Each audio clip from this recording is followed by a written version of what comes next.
కీర్తనలు 119 అధ్యాయము 9 వచనం నుండి 16 వచనం వరకు.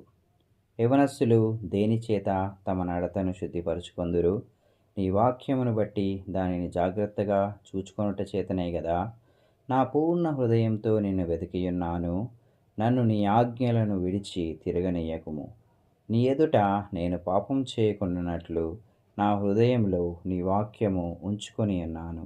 యెహోవా, నీవే స్తోత్రం నొందదగిన వాడవు. నీ కట్టడలను నాకు బోధించుము. నీ నోట నీవు సెలవిచ్చిన న్యాయవిధులన్నిటినీ నా పెదవులతో వివరించుదును. సర్వసంపదలు దొరికినట్లు నీ శాసనముల మార్గమును బట్టి నేను సంతోషించుచున్నాను. నీ ఆజ్ఞలను నేను ధ్యానించెదను, నీ త్రోవలను మన్నించెదను. నీ కట్టడలను బట్టి నేను హర్షించెదను, నీ వాక్యమును నేను మరువకయుందును.